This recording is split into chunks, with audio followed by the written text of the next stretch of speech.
Bueno, empezamos con la enseñanza de hoy. Hace 15 días me tocó compartir la palabra y no sé si ustedes se acuerdan que empezamos o que el tema de hace 15 días fueron ranas.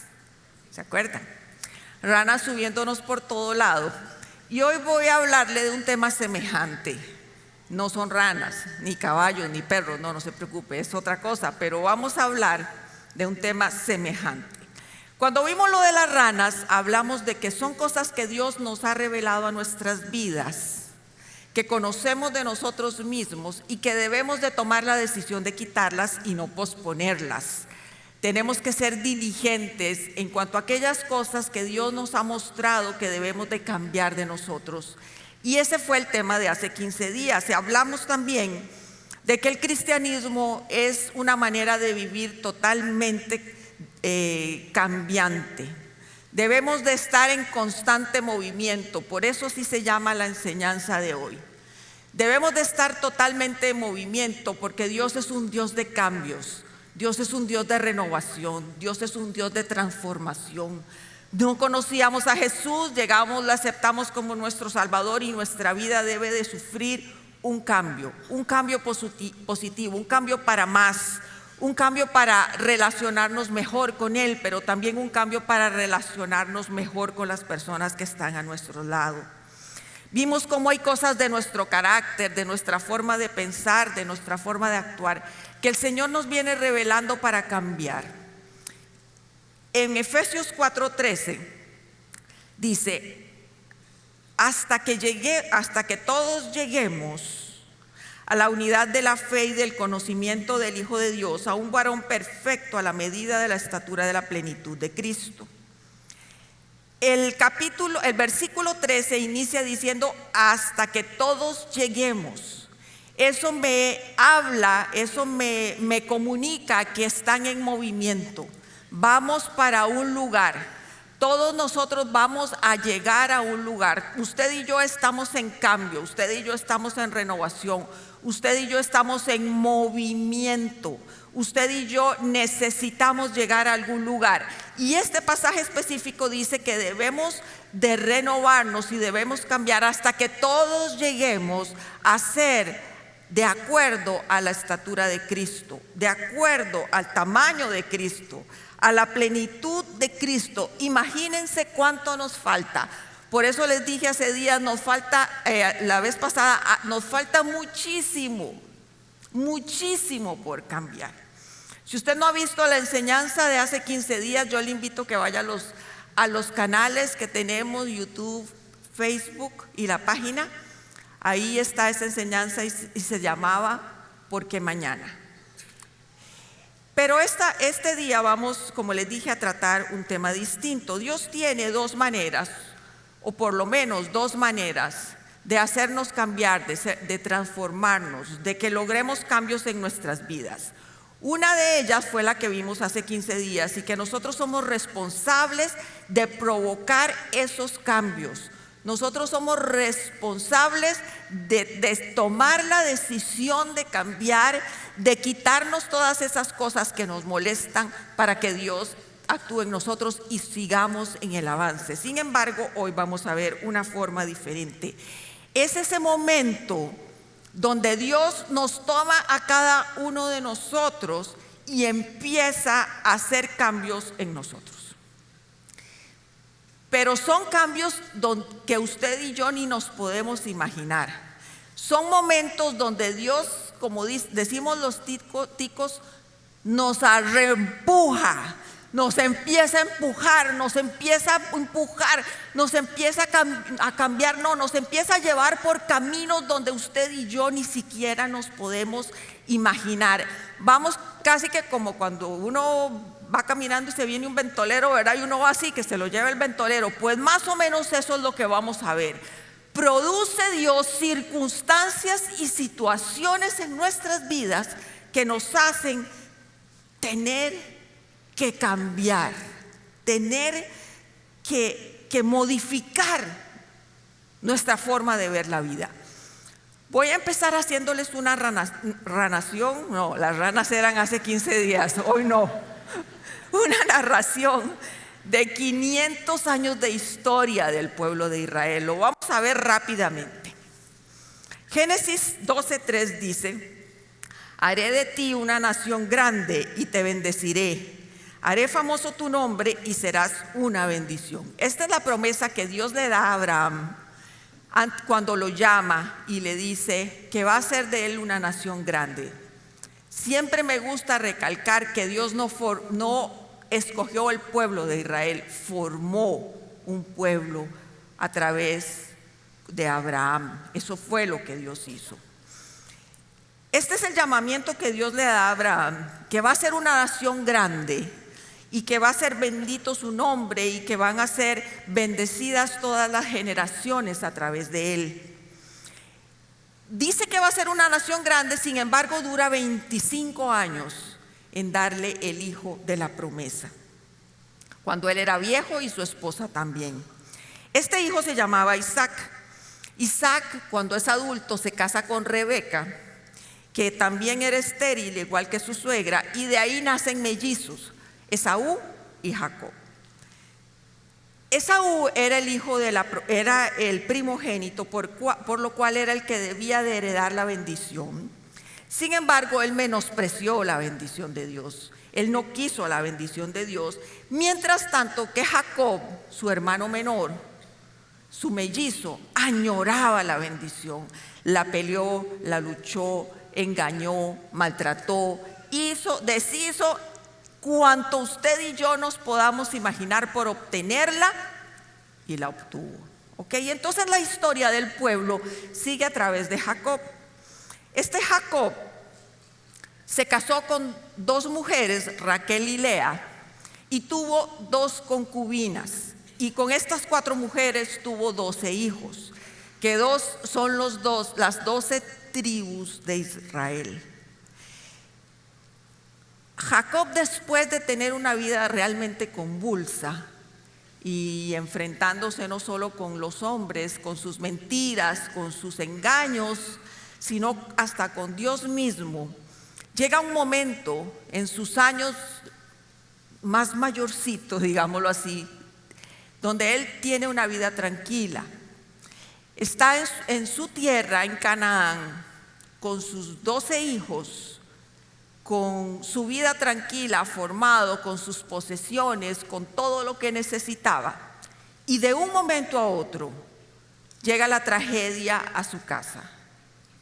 José, que era su hijo preferido, porque él tenía una esposa preferida, que era Raquel. José era el hijo de esa mujer que él amó sobre todas las cosas y que era estéril, y el Señor la bendijo con 2 hijos, Jacob y Benjamín. Este hijo amado, al cual él le había hecho una túnica de colores especial, un buen día los hermanos deciden venderlo y lo venden a unos mercaderes egipcios. La vida de José, después del evento que sus otros hijos hicieron, no fue la misma, porque los hijos obviamente no llegaron y le dijeron nosotros lo vendimos, sino que le dijeron que un animal lo había matado y que había muerto. Le trajeron la túnica llena de sangre y le dijeron: tu hijo José ha muerto. La vida de Jacob a partir de este momento no fue igual. Todo cambió. Un evento inesperado cambió su vida, tanto para Jacob como para José. José, un muchacho de 17 años, vendido como esclavo, después de haber sido el hijo preferido, el hijo chineado, el hijo cuidado, el hijo amado, después de estar siendo el hijo del gran patriarca Jacob, pasa a ser un esclavo en Egipto. Y no solamente pasa a ser un esclavo en Egipto, sino que después de estar de esclavo en la casa de Potifar, pasa a vivir a la cárcel, siendo acusado a pesar de ser inocente, siendo condenado y metido en la cárcel. La vida de estos 2 hombres nunca llega a ser igual. La vida de estos 2 hombres ha provocado la vida, las circunstancias, cosas externas a ellos han provocado un dolor profundo en sus vidas. José, separado de su familia, separado de su provisión, separado de su bendición, separado de su papá, en otra cultura, con otro idioma, con otro Dios, y tan solo tenía 17 años. Sin embargo, así como la vida los llevó a tener estos momentos difíciles a ambos, también la vida los lleva a José a ser un hombre que llega a ser el segundo en el imperio egipcio. A través de unos sueños del faraón de ese tiempo, José los interpreta: 7 vacas flacas, gordas, y 7 vacas flacas. Y José interpreta que son 7 años de prosperidad y 7 años de hambre, de una hambruna tremenda en la tierra. Entonces el faraón decide nombrar a José como ese asesor, como ese hombre de confianza, como ese hombre de consejo, como ese administrador, como ese gobernador que Egipto necesitaba para que durante los 7 años de abundancia él logre guardar el alimento, cuidar el alimento, de tal manera que cuando lleguen los 7 años de vacas flacas, ellos tengan que comer. Entonces José pasa de ser el hijo preferido a ser esclavo, a estar en la cárcel y ahora a ser el segundo del imperio egipcio. Vamos viendo la vida de estos dos hombres. Vayamos viendo la vida de Jacob y la vida de José. Y cómo en medio de todas estas circunstancias y de la vida, que yo siempre hago así porque ahorita vamos a ver que no es la vida, ya ustedes deben de saberlo, los va llevando por momentos de dificultad. José empezaría una vida de soledad, de tristeza, de cambio, una vida de ansiedad, una vida de temor probablemente. Y Jacob una vida de tristeza absoluta sin su hijo amado, sin su hijo preferido. Pero algo muy interesante de estos dos personajes, y quiero dejarlo muy claro, es que por lo menos en la palabra de Dios no aparece nada que nos pueda decir es que se lo merecían. Es que este Jacob, ya él había tenido sus rollos y sus cosas anteriormente, y creo que ya él había vencido y pasado todo lo pasado. Ni Jacob ni José se merecían esto. Ni Jacob ni José habían hecho nada por estar en la situación en que estaban en ese momento. Ninguno de los dos. José había sido un buen hijo, un hermano un poco rajón, sí, pero era lo que Dios le había mostrado, y él en su juventud, en su inocencia, lo había comunicado. Pero ninguno de los dos merecía tener lo que tenían. Ninguno de los dos. Y muchas veces creo que nos pasa eso. Muchas veces la vida nos lleva por lugares donde uno dice: ¿a dónde estoy? ¿Qué estoy haciendo? ¿Por qué si me examino no sé lo que estoy viviendo? Y es que la vida del hombre y la vida cristiana es una vida de cambios. Es una vida de momentos bajos, pero momentos altos, momentos difíciles, pero momentos de alegría, momentos de tristeza, pero momentos también de gozo. Y quiero irlos introduciendo con esta gran introducción que hice al tema de hoy. Dios nos empuja por lugares donde usted y yo ni siquiera nos imaginamos, para llevarnos a un lugar donde Él quiere llevarnos. Durante 20 años, José llegó de 17 a los 13 años, 13 años después pasó a ser el segundo de Egipto, o sea, tenía 30 años. 7 años de vacas gordas o de tiempo de opulencia y de bendición y de prosperidad para Egipto. En este momento José tenía 37 años. Habían pasado 20 años que Jacob y José no se habían visto. Ninguno sabía nada del otro. Pero vienen las cosas que Dios siempre hace. Vienen los 7 años de vacas flacas. Vienen los 7 años donde hubo hambruna por todo el territorio.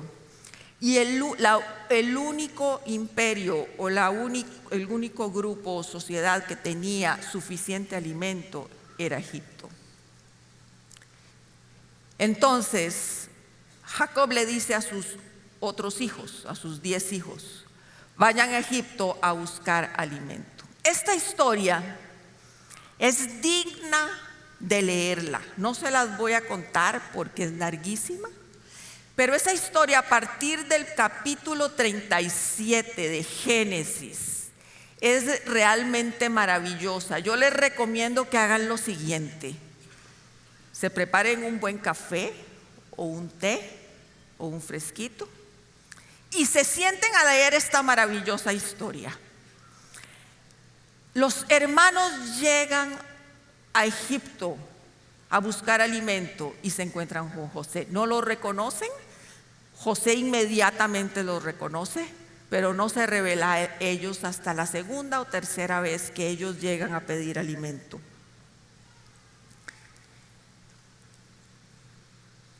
José los reconoce y en el momento en que se revela a ellos, después de varias veces que se han encontrado, José les dice en Génesis 45, fue Dios quien me envió aquí y no ustedes.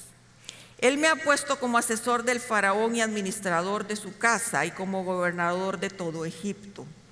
Vamos, apúrense, vuelvan a la casa de mi padre y díganle, así dice tu hijo José, Dios me ha hecho gobernador de todo Egipto. Ven a verme, no te demores. Vivirás en la región de Gosén, cerca de mí, con tus hijos, tus nietos, con tus ovejas y tus vacas y todas tus posesiones. Yo les proveeré el alimento allí, porque aún quedan 5 años más de hambre. De lo contrario, tú y tu familia y todo lo que te pertenece caerán en la miseria. Lo que José le está diciendo a sus hermanos, en ningún momento les condena, en ningún momento les señala. Cuando él se revela, les dice, fue Dios quien me trajo aquí y no ustedes. Primero, la capacidad de perdón de este muchacho, que no la vamos a ver hoy. Pero en segundo lugar, el conocimiento que él tenía de su Dios. A pesar de lo que había vivido, a pesar de lo que había sufrido, a pesar de que era injusto, a pesar del dolor que este muchacho había tenido por 20 años, cuando él se encuentra con sus hermanos, él reconoce cuál ha sido la voluntad de Dios. Y yo estoy aquí en Egipto, les dice, y yo he pasado por lo que he pasado, y yo he vivido todo este sufrimiento para que ustedes hoy vengan aquí y puedan sobrevivir. Para que la casa de mi papá no desaparezca, para que la promesa que se le dio a Abraham años después siga vigente, para que esa promesa de un pueblo que iba a ser bendito, que iba a ser santo y que iba a ser apartado, y sobre todo que era el pueblo por el cual iba a nacer Jesús, permaneciera vivo. Y les dijo, esa es la razón por la que yo estoy aquí. El dolor y el sufrimiento y lo pasado no importa, con tal de que ustedes sobrevivan. Era como si José pudiera leerles Jeremías 29:11, que todavía no lo habían escrito, y que dice, porque yo sé bien los planes que tengo para ustedes, planes de bienestar y no de calamidad, al fin de darles un futuro y una esperanza. Era como diciéndoles: hermanos, no se preocupen, yo no les voy a hacer ningún mal. Ustedes me trajeron aquí, ustedes me vendieron, pero no fue porque ustedes lo decidieron, sino porque el Dios que está sobre todas las cosas así lo decidió, para que dentro de 20 años después de ese momento, o más de 20 años, ustedes pudieran venir aquí y fueran rescatados del hambre. Jacob entra a Egipto con toda su familia y con todas sus posesiones. José les asigna junto con Faraón la tierra de Gosén, que era una tierra fructífera, y durante 430 años el pueblo de Israel vivió en Egipto. Cuando ellos llegaron a Egipto, Egipto fue su bendición, Egipto fue su provisión, Egipto fue el lugar donde encontraron paz, donde pudieron saciar su hambre. Egipto fue el lugar donde crecieron. Egipto fue el lugar que Dios proveyó en ese momento para la bendición de ellos. Dios los estaba llevando por un camino que no conocían, pero Dios sí sabía para dónde los iba a llevar. Él estaba seguro de que José estaba seguro de que ellos estaban ahí porque Dios así lo había querido. Y Dios sabía, no fue que Dios dijo: qué torta, se me van a morir de hambre y ahora qué hago. Dios desde antes había provisto para ellos. Proverbios 19:21 dice: el corazón humano genera muchos proyectos, pero al final prevalecerán los designios del Señor. Así es, amigos, así es, hermanos. Usted y yo tenemos muchos proyectos, pero al final de todos ellos, los designios y la voluntad de Dios es la que se cumple. Claro, amén. Por supuesto que amén. Porque esos designios y esos proyectos y esas manifestaciones son maravillosas. A veces nos cuesta entenderlas, a veces nos cuesta masticarlas y mucho más nos cuesta tragarlas, pero tenemos que pensar que Él es un Dios de bien para nosotros. Es muy fácil decirlo, pero difícil vivirlo. Cuando estamos en ese momento es difícil vivirlo, pero estamos en su mano. La Biblia no dice cuánto tiempo estuvieron los judíos o los israelitas siendo huéspedes amados y protegidos por Egipto y por el faraón. No dice cuánto tiempo vivieron 430 años ahí. Al principio fueron los huéspedes de honor. Faraón los amaba porque era la familia de José. Faraón los atendió. Parece que durante bastantes años fueron muy bien atendidos y cuidados, hasta que llegó un faraón que no conocía a José y empezó a martirizarlos, a esclavizarlos, a ponerles trabajos forzados. Y ese momento de comodidad, recuerden, José y Jacob juntos, viviendo juntos cuando era José pequeño, se amaban, se cuidaban en seguridad. Fueron separados, fueron provocados un dolor, una angustia, una tristeza. Después fueron reconciliados. Vean cómo van los ciclos de la vida. Después fueron reconciliados, fueron salvados, fueron unidos nuevamente. Y ahora 430 años después el pueblo de Israel empieza, o antes, dicen que más o menos fueron 300 años de paz que tuvieron. 130 años de angustia, de esclavitud, fue lo que ellos pasaron. ¿Y no les ha pasado a veces que están en momentos de angustia y vienen tiempos de refresco y después otra vez problemas y situaciones difíciles y Dios los vuelve a sacar y vuelven a caer? Y esa es la vida. Esa es la vida suya y mía, constantemente cambiando. Dios es un Dios de constantes movimientos, porque Dios sabe que usted y yo tendemos a sentarnos tranquilos en un lugar y no querer que nada cambie. En este momento Israel está en Egipto porque Dios quiso que estuviera ahí. Como les dije, había sido un lugar de bendición, pero hoy ya no lo era. Ya era un lugar de esclavitud. ¿Por qué llegaron ellos a Egipto? Bueno, sí, por lo que ya les conté, porque había hambre en la tierra, pero sobre todo estuvieron 430 años ahí, porque Dios necesitaba que estuvieran escondidos.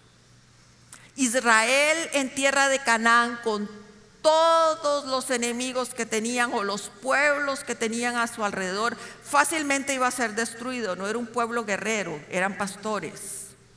Dios los coge y los introduce en Egipto durante todo ese tiempo, guardados, creciendo, multiplicándose. Imagínense que entran 70 con José en el tiempo de José. Y en el tiempo de Moisés dice la palabra que salen 600,000 hombres. 600,000 hombres sin contar mujeres. Si ponemos otro tanto de mujeres, 1,200,000.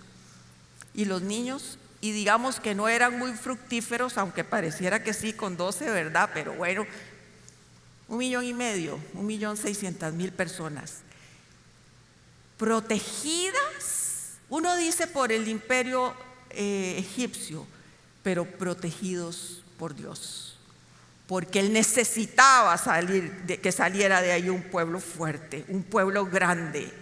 Egipto fue un lugar de renovación, de cambio, de cuidado, de protección de Dios, de bendición de Dios. La bendición de Dios estaba ahí, pero de un momento a otro esa bendición empieza a cambiar. Lo que fue bendición ya en este momento no lo era para Israel. Lo que fue esa provisión de Dios de rescate y de ayuda ya hoy no lo era. Y sucede igual, yo no sé si ustedes saben lo que hace las águilas con el nido. Me imagino que sí, porque es bastante común, pero quiero recordárselos. El águila construye su nido en las alturas siempre. Lo construye con ramas, no sé cómo se llaman las plantas o con los arbolitos que lo construye, pero son con espinos. Entonces, después de preparar el nido, el águila se arranca plumas y forra todo el nido con sus plumas, para que cuando lleguen sus huevitos, los huevitos los pone ahí y ahí están seguros. Los huevitos salen, nace el aguilucho y empiezan a crecer protegidos por el nido. Israel protegido en Egipto. Y el águila, después de un tiempo, cuando esos polluelos empiezan a crecer, empieza a quitarles plumas, se las va quitando. Aquel nido ya no era tan cómodo.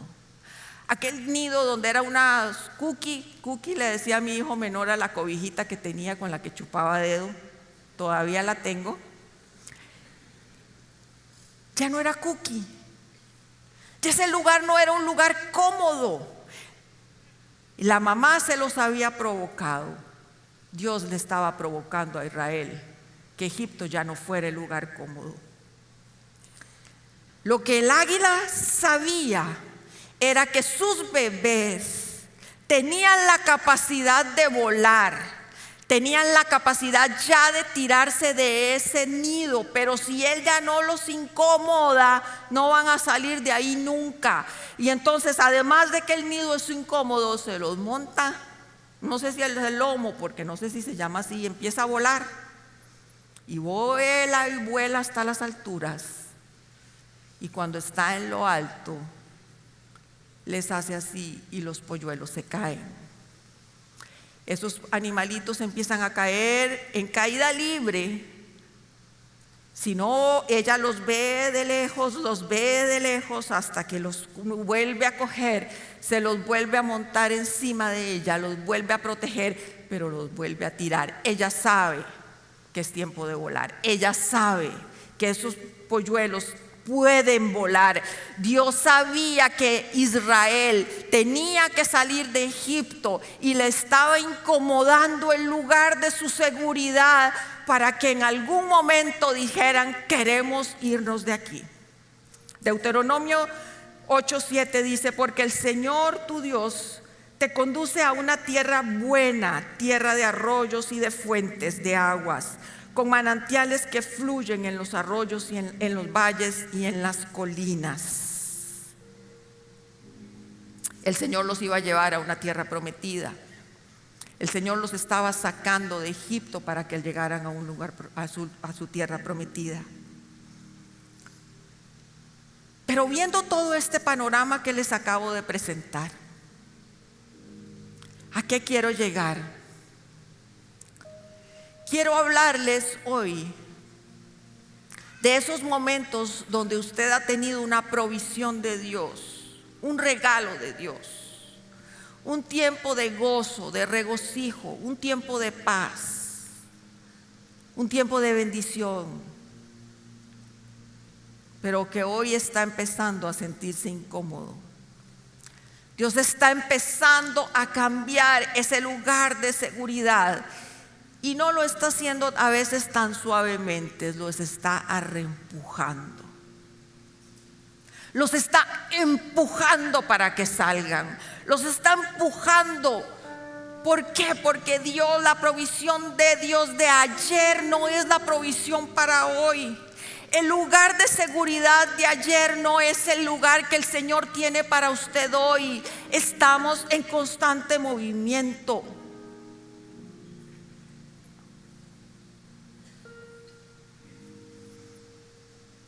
A veces pasamos atados a bendiciones pasadas. A veces pasamos atados a provisiones pasadas. Pasamos atados a lo que tuvimos y Dios nos está diciendo: es tiempo de cambio, es tiempo de moverse, es tiempo de que su vida no esté como antes. Vean lo que dice, que nos llevará a tierras que fluyen leche y miel, son lugares mejores. Las águilas estaban seguras en el nido, pero la mamá sabía que esas águilas iban a remontar las alturas, iban a ser libres volando sin estar circunscritas a un nido. No, ellas iban a volar. El Señor sabe que sí te dio esa provisión, que sí te dio lo que necesitabas en ese momento, pero hoy es tiempo de moverse. Dice el Señor en Isaías 55:9: así como los cielos son más altos que la tierra, también mis caminos y mis pensamientos son más altos que los caminos y pensamientos de ustedes. Él sabe lo que está haciendo. Él sabe lo que está haciendo. Él sabe por dónde quiere llevarte. Él sabía que José estaba siendo vendido. Él sabía que José iba a estar en Egipto como el gobernador.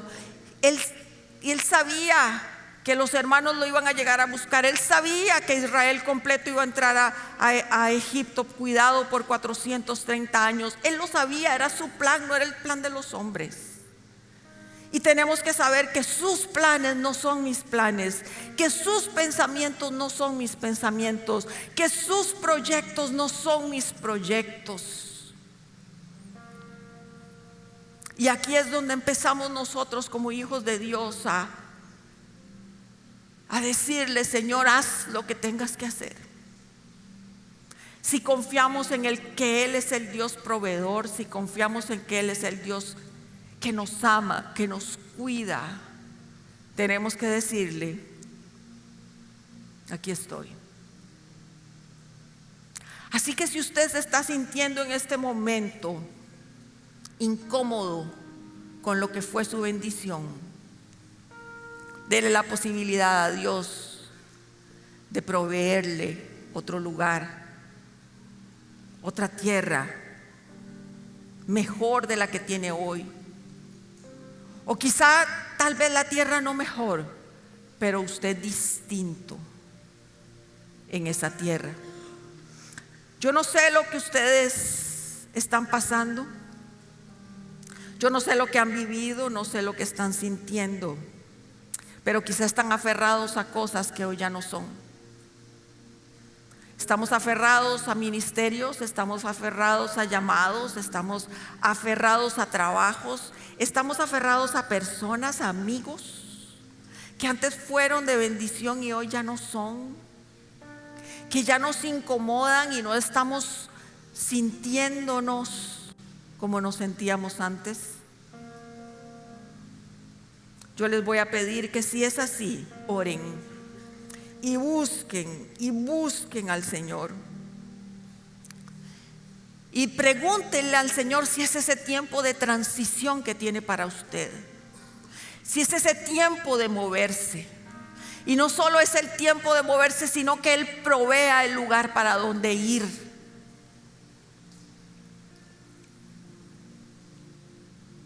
La bendición de Dios que nos dio hace un tiempo tal vez no sea la que Él tiene para hoy.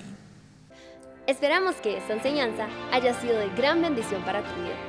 Si te gustó este mensaje, puedes suscribirte a nuestro canal y también seguirnos en redes sociales.